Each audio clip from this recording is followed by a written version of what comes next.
주의 성령이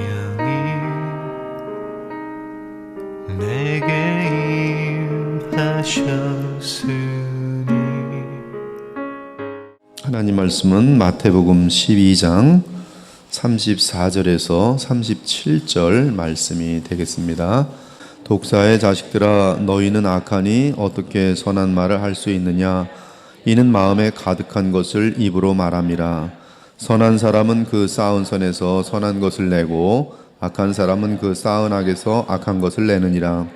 내가 너희에게 이르노니 사람이 무슨 무익한 말을 하든지 심판날에 이에 대하여 신문을 받으니 내 말로 의롭다함을 받고 내 말로 정죄함을 받으리라. 아멘.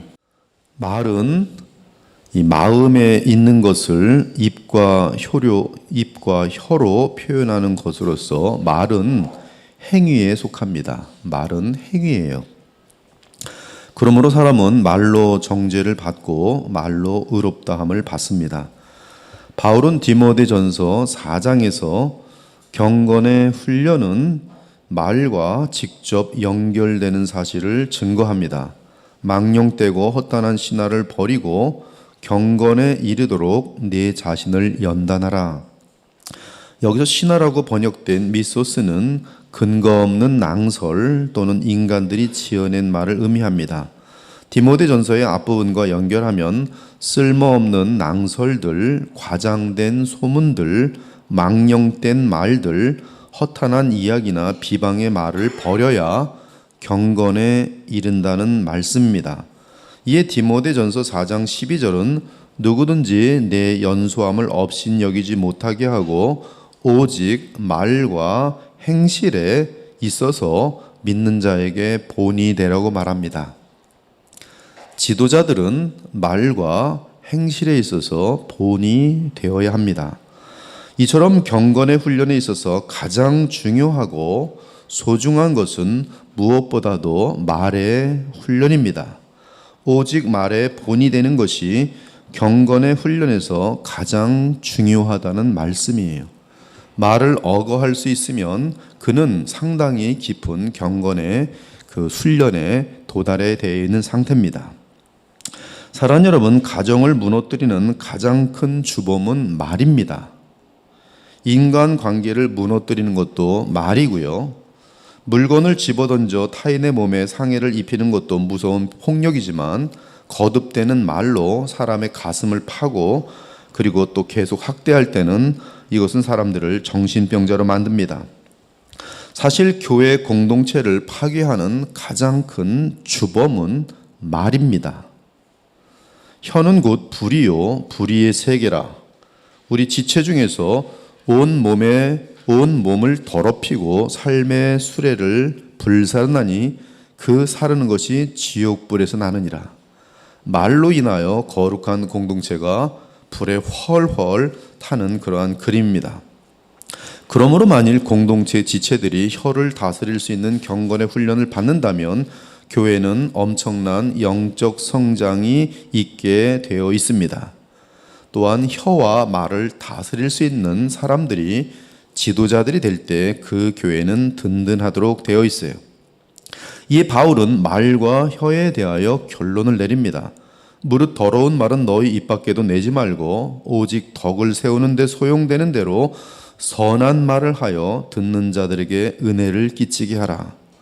경건한 사람은 말을 하되 세우는 말을 하고 덕을 끼치는 말을 하고 은혜를 끼치리지만 그래서 듣는 사람들로 하여금 마음을 고쳐주고 평강하게 만들어주고 그리고 화목하게 하는 그러한 마음을 심어주지만 반면에 경건하지 않은 사람은 무릇 더러운 말을 합니다.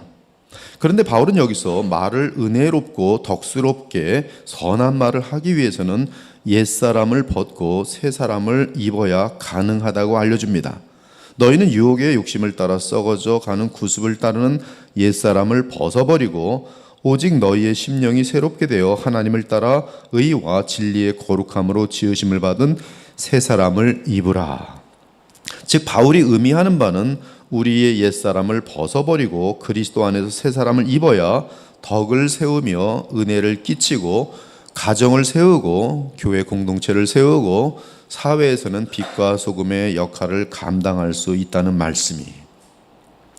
오늘 본문을 보면 예수님께서는 우리가 살면서 말한 악한 말과 무익한 말에 대해 심판날에 신문을 받을 것이라고 알려줍니다.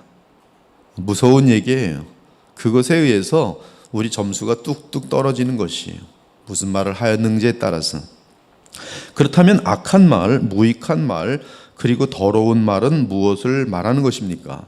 제가 프라이버그의 딕셔너리를 찾아봤어요. 로구스 포네이루스, 또 판프레이마 아르곤, 또 파스 로고스 사프로스라고 돼 있어요.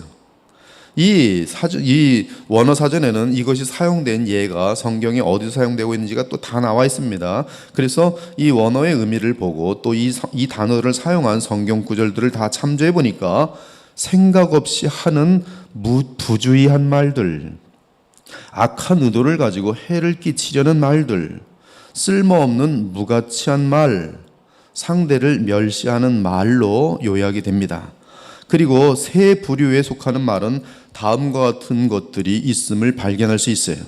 첫째는 수군거림입니다. 수군거림에 대해서 예수님 앞에 섰을 때 심판받을 것이, 어떤 사람에 대한 좋지 않은 이야기를 퍼뜨리는 것입니다. 보통 근거 없는 소문일 경우가 많고 과거에 대한 이야기일 때가 많습니다. 정확한 사실이기보다 말이 보태어지면서 변조된 이야기들이, 수군거리는 사람들의 정신 상태를 분석해 보면 누군가에 대해 수군거리면서 그 대상보다 자신을 더 높이고 싶은 교만한 죄성이, 그리고 타락한 쾌락이 활동하는 것이 이 마귀의 즐거움입니다. 남에 대해서 허물을 얘기를 하면서 어떤 이 부패한 이 심정을 만족시키는 것이죠. 독이 들어가서 악하게 하는 것은 더 악한 것이고요. 경쟁 대상을 향하여 시기와 질투 가운데 수군거리는 것이며 더럽고 무익하고 악한 말을 퍼뜨리는 것입니다. 나아가 자신의 상상력을 동원하여 추가하여 말하는 것이 수군거림이에요. 수군거리는 사람들의 말에 의해서 이 사람이 이 사람을 툭 쳤는데 살인했다라는 말로 변화됩니다. 무서운 것이 수군거림이에요. 자꾸 상상력을 동원해서 또 붙이고 또 붙이고 옛날에도 그랬었대 하면서 엉뚱한 말이 나와버리는 것이. 지금은 인터넷 시대로서 온라인 상태에서는 수군거림의 죄악으로 가득합니다. 카톡도 마찬가지예요. 얼마나 쌈들이 많은지 몰라요. 인간들의 수군거림이 세상 끝까지 달려갑니다. 자살하는 많은 사람들 중에는 수군거림 때문에 외롭고 비참하여 죽는 자들이 있습니다. 수군거리는 자들은 기껏 말장난을 한 것이라고 하지만 사실은 살인죄를 짓는 것과 방불할 때가 많은 것이, 우리는 특히 인터넷 시대에 수군거리는 더러운 죄악을 주의해야 할 것입니다. 둘째는 비방이라는 단어는 마태복음 4장 1절에 마귀 디아볼로스라는 단어에서 나왔습니다. 마태복음 4장 1절에 마귀가 디아볼로스라고 되어 있어요. 비방은 악한 의도로 판단하여 말하는 것을 뜻합니다. 형제들아 서로 비방하지 말라. 형제를 비방하는 자나 형제를 판단하는 자는 곧 율법을 비방하고 율법을 판단하는 것이라. 네가 만일 율법을 판단하면 율법의 준행자가 아니요 재판관이로다. 비방하는 사람은 하나님 자리에 앉아있단 말씀이에요. 스스로가 법을 만들어서 그 법으로 그 사람들을 판단하고 있는 것이죠.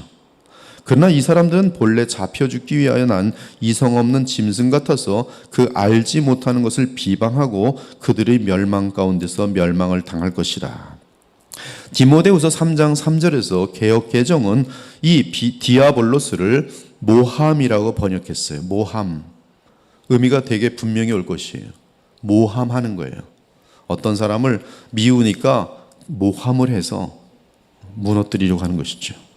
즉 비방이란 어떤 상황에서 여러 조건들을 떼어놓고 몇 가지를 끄집어내어 왜곡시켜서 사람들로 하여금 어떤 대상을 오해하게 만들고 악한 사람으로 판단하게 만드는 것입니다.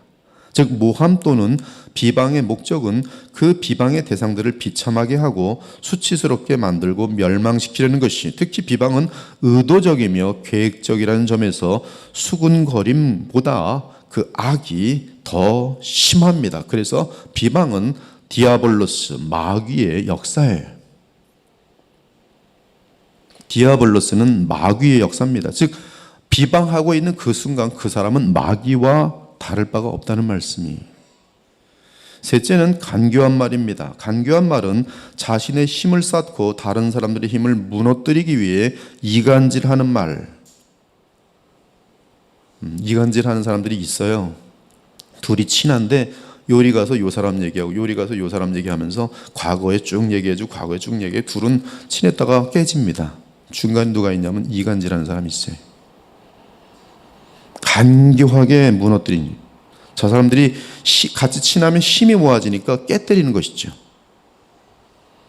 이간질하는 말은 간교한 말이며 치우친 말입니다. 자기 자신이 인기나 영광을 차지하기 위해 당을 만들어 공동체를 무너뜨리는 말을 하는 것이. 간교한 말은 다른 사람들의 심리를 계산하고 그 심리를 이용하여 하는 말이에요. 성격이 급한 사람의 심리를 알고 훅 하고 찔러주는 것이죠. 그러면 그 사람은 성격이 급해서 막 터뜨립니다. 이간질하거나 간교한 말을 하는 사람은 그걸 또 이용하는 것이죠. 사랑을 독차지하고 싶은 시기심 또는 자기 세력을 확장시키고자 하는 교만으로부터 간교한 말을 하게 됩니다. 간교한 말은 대화 당시에는 느끼지 못하는데 시간이 지나고 나면 결국 탄론하게 돼 있어요. 그리고 간교한 사람은 그 말을 반복하기 때문에 그 순간엔 넘어가지만 오랜 세월이 지나면 그 사람은 간교한 사람이라는 것이 노출되도록 돼 있어요. 넷째는 멸시하는 말입니다. 교만한 마음은 늘 다른 사람을 멸시하는 말로 표현돼요. 아내들이 교만할 때 남편을 멸시합니다. 남편이 교만할 때 아내를 멸시해요. 멸시하는 말은 교만에서 나오는 것이. 교회에서도 말을 할 때 교만한 사람들은 멸시하면서 말투가 나옵니다. 상대의 약점을 들추어 상대로 하여금 기를 죽이는 말들입니다. 상대를 깎아내리려고 과거의 실수나 죄악들을 들춰서 말합니다. 멸시하는 말이. 이러한 말은 협박 및 조롱 그리고 무시하는 말투가 병행합니다. 상대를 판단하는 말과 트집 잡는 말이 여기에 속합니다. 계속 트집 잡아요. 무엇이든지 트집 잡아요. 그리고 그 트집 속에는 멸시하는 말이 같이 병행되고 그 속에는 교만이 숨겨져 있는 것이.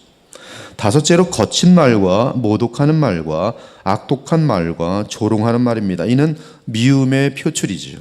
거친 말이 내 입장과 내 중심에서 나올 때, 즉 하나님의 영광이 아니라 내 자존심이 상한 것 때문에 거친 말이 나올 때 이는 분노와 미움과 원수의 상태에서 터져나오는 악독한 말입니다.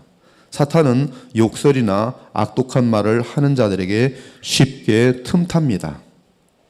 그래서 욕하는 사람들은 이미 성품이 경건의 훈련이 먼 사람들이, 이 사탄은 욕하는 사람들, 악독한 말을 하는 자들에게 쉽게 틈탑니다. 그래서 악독한 말과 함께 폭행이나 살인, 다른 무서운 죄악들이 병행될 때가 많은 것이. 여섯째로는 아첨의 말입니다. 아첨의 말 또한 악하고 더럽고 무익한 말입니다. 아첨의 말은 진실성이 없는 말이에요. 그 사람 앞에서 비위를 맞춰주기 위해서 기분 좋게 말했지만 속으로는 또는 다른 사람들하고 말할 때는 별 볼 일 없는 사람으로 말하는 것이 아첨의 말이에요. 그것은 비겁한 것이고 간교한 것입니다. 아첨은 좀 더 나아가 계산적으로 내 세력을 얻고 이득을 얻기 위해 임시적으로 상대를 올려주는 말입니다. 어리석은 자들은 아첨하는 말에 속습니다. 잠깐 비위를 맞춰줘도. 그래서 이 술집 여자들이 마음이 허망한 부자들을 아첨해갖고 돈 다 빼내는 거예요. 어리석기 그지없지요. 그러나 이 아첨하는 말은 실상은 자기 신의 이기심을 채우려는 계산된 거짓말일 뿐입니다. 아첨의 말은 공의를 무너뜨리는 주범이에요. 지도자들은 아첨의 말에 속아서는 결코 안 됩니다. 역사 속의 왕들, 망한 왕들은 정확하게 아첨의 말에 속은 자들이, 그리고 아첨의 말에 속은 자는 마음이 깊지 못한 지도자입니다. 이 모든 것들을 다 합치면 한 가지 특징이 드러납니다. 이 더럽고 사악하고 부지한 말의 특징이 한 가지 드러나는데 그것은 자기 자랑 남흉입니다. 여러분의 대화를 패턴을 분석해 보세요. 자기 자랑 남흉이 반복되면 그 사람은 이 여러 가지의 악하고 더럽고 부주의한 말이 계속 나오게 돼 있어요. 자기 자랑 남흉, 자기 자랑 남흉. 밤에 대화할 때도 자기 자랑 남흉, 교회에서도 자기 자랑 남흉. 오늘 본문의 예수님은 우리의 하는 말은 행동으로서 악행이 될 수도 있고 선행이 될 수 있기에 반드시 심판의 날에 평가할 것이라고 알려줍니다. 내가 너희에게 이르노니 사람이 무슨 무익한 말을 하든지 심판날에 이에 대하여 신문을 받으리니 내 말로 의롭다함을 받고 내 말로 정죄함을 받으리라. 즉 우리가 한 말에 대하여 책임져야 한다는 말이에요. 말은 무섭습니다. 무서워요. 말에 대해서 경건의 훈련을 쌓으셔야 합니다. 이 말씀을 하신 예수님께서는 말의 원리를 알려주셨어요. 그 원칙은 선한 마음에서 선한 말이 나오고 악한 마음에서 악한 말이 나온다는 원칙입니다. 아주 간단해요. 따라서 말과 혀를 바르게 사용하기 위해서는 마음을 바르게 해야 한다는 것이요. 이는 바울의 말처럼 철저히 옛사람을 죽이고 새 사람으로 살아갈 때에 말이 온전하여질 수 있다는 것을 알려주고 있어요. 이 원칙을 모르는 자들은 말 실수를 하지 않기 위해서 입 가지고서 어떻게 해보려고 하는데 그것은 근본적인 치유가 아니에요. 어떤 사람은 말 실수 안 하려고 아무 말도 안 하는데요. 그 사람 곁은 정말 힘듭니다. 힘들어요. 대화도 안 하고 다 이러고 있고.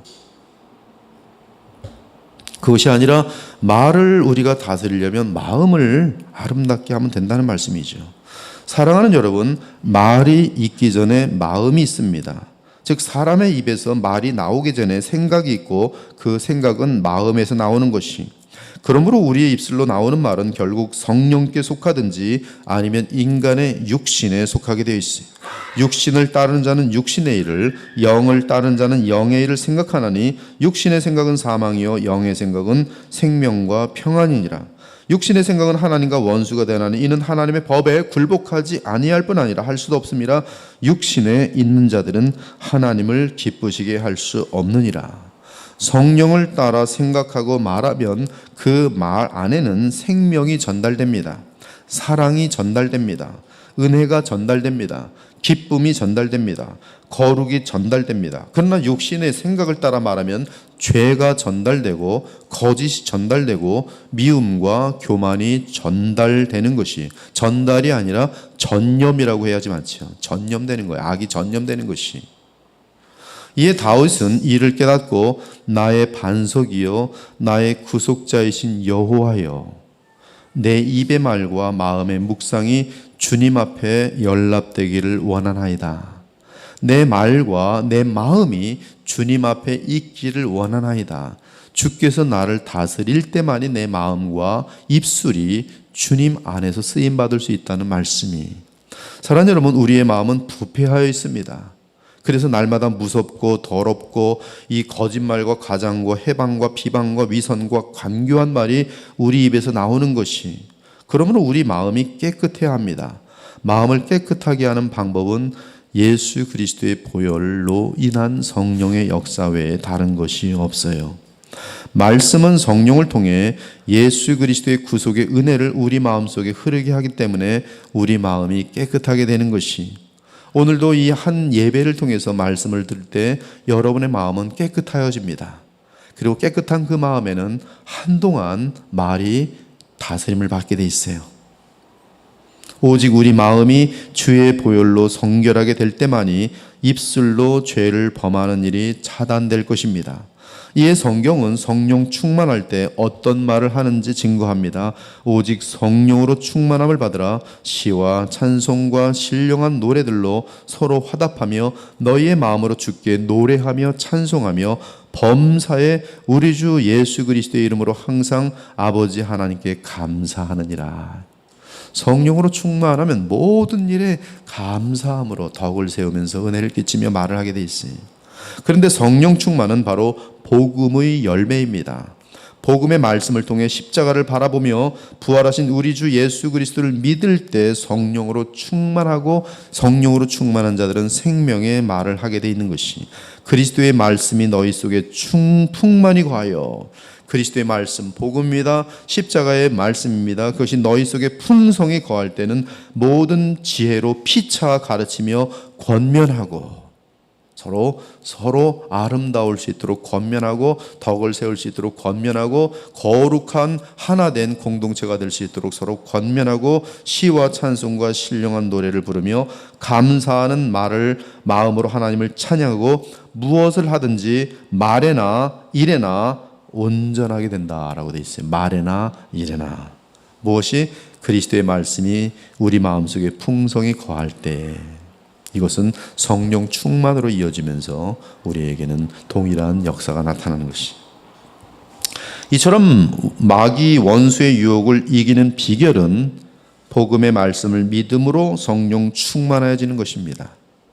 복음의 말씀을 들음으로 성령이 충만해지는 것이, 그것이 우리의 혀로 인한 범죄를 끊을 정도가 아니라 오히려 선한 영향력을 끼치는 가장 중요한 핵심인 것이, 인간은 스스로의 힘으로 결코 마귀를 이길 수 없습니다. 예수님마저 마귀를 이기는 데 있어서 인간의 힘으로 하지 않으시고 오직 기록된 말씀에 의지하여 성령으로 충만하신 가운데 이기셨어요. 우리의 삶으로 복음에 순종하기 바랍니다. 또한 우리 입술로 하나님의 말씀과 복음을 말하기 바랍니다. 그러면 우리의 삶과 말 때문에 사탄은 우리 앞에서 패배할 것이에요. 여러분들이 함께 그렇게 해보시기 바랍니다. 여러분의 가정의 공동체는 마귀가 흔들지 못할 것이 천국이 될 것이고, 교회 공동체 역시 마찬가지입니다. 교회 공동체에 속한 지체들이요, 전화할 때, 글 쓸 때 조심하세요. 나는 선한 도구로 쓰이고 있는지 불의의 도구로 쓰이고 있는지 분별하십시오. 근거 있는 얘기인지 근거 없는 얘기인지 확인하고 퍼뜨리십시오. 마귀의 역사에게 패배하지 마십시오. 무릇 더럽고 유치하고 거짓되고 악한 비방의 말은 우리 입 밖에도 내지 말고 오직 성령과 말씀으로 충만한 가운데 모든 사람에게 덕을 세우는 선한 복음적인 말을 하여 듣는 이들에게 그리스도의 은혜를 전하는 여러분이 되길 바랍니다. 오직 사랑 안에서 참된 것을 말하며 범사에 그에게까지 자랄지라. 예수 그리스도를 향하여 닮아가는 데 있어서 모든 범사에 말하는 것이 온전히 되는 것이, 그러므로 우리가 이 영적 지도자들을 우리가 분별할 때에 가장 중요한 확인은 말이에요. 말. 다시 한번 들어보세요. 오직 사랑 안에서 참된 것을 말하여 예수 그리스도까지 자랄지라. 범사에 우리는 아름답고 유익이 되는 말을 함으로 예수 그리스도까지 자라날 수가 있는 것이, 언제나 우리의 마음이 기록된 말씀과 성령에 사로잡힌 바 되어 그리스도의 생명의 말씀이 우리의 입술을 통해 흐르게 되기를, 그래서 하나님께 영광된 삶이 되기를 우리 주 예수 그리스도의 이름으로 축원합니다. 아멘. 기도 올리겠습니다. 주 하나님 감사합니다. 저희들이 예수 그리스도의 온전한 분량까지 성장하는 데 있어서 말이라는 것이 얼마나 소중한 경건의 훈련인지 오늘 알게 하시니 감사합니다. 그 말은 우리의 마음과 생각이 표출되는 것이기에 오늘 주님께서 말씀하신 대로 우리의 마음이 성령으로 인도하심을 받을 때에야 우리의 말은 오히려 마귀의 일들을 무너뜨릴 수 있는 의의 병기가 되는 것을 알려주니 감사합니다. 오늘 예배드린 주의 백성들이 말에 마음을 두게 하시고 그 말을 다스리는 데 온 마음을 다하게 하시며, 그러기 위해서 더욱더 예수님과 연합하여 성령으로 충만한 일에 힘쓸 수 있는 지혜로운 자들이 되어서 우리를 통하여 많은 선한 역사들이 나타나는 그런 복된 의의 병기들이 다 될 수 있도록 복을 내리워 주시옵소서. 그리스도의 보혈교회는 이 시대에 하나님이 세우신 거룩한 공동체우니 주님, 우리 각자가 그 일을 감당하게 하시고 하나님께서 이 교회를 통해서 이 시대에 어떤 일을 하시려는지 이루어드리는 그러한 복된 교회가 되게 하여 주시옵소서. 살아계신 우리 주 예수 그리스도의 이름으로 기도 올리옵나이다. 아멘.